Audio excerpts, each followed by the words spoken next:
Welcome back to movementprofessional.com. So we went over some positional mobility in prone and supine, working on the overhead position and various other positions to counterbalance sitting and standing.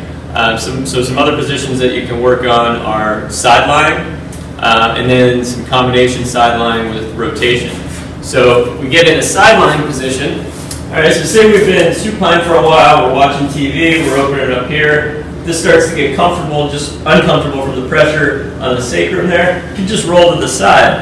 And now we can open up the side of the body. We're working on some stability here so you don't collapse forward, and just see if we can tolerate this. We can open up this shoulder just by supporting the head with your hand, and we're working on some external rotation, flexion and abduction of this shoulder here. All right, and then again we can always add a ball just to some of the sticky spots under the shoulder blade and the armpit there. All right, we can open this arm up overhead too, with the thumb going back in external rotation. It works on the overhead position in this side.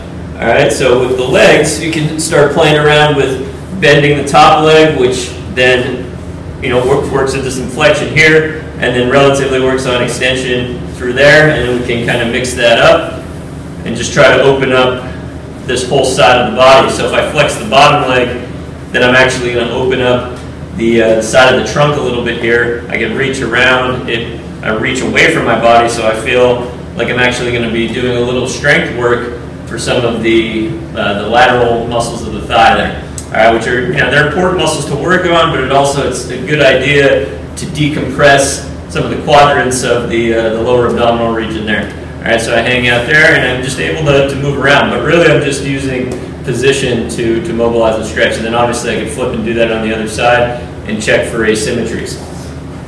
All right, so then I can take a sideline position and start working on some rotation. So if I bring my knees up here, the more I get my knees close to the hip, the more I'm going to lock down the lumbar spine and be able to work on the thoracic, so I can put my hand behind my head.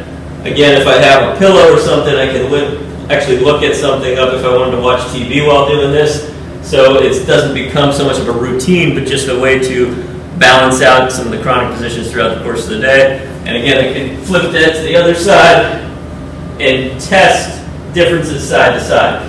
All right, so there's two more positional mobility exercises to just counterbalance what you're doing throughout the course of the day when you're not moving so much, and also just to get a real good sense of the differences side to side in your own body.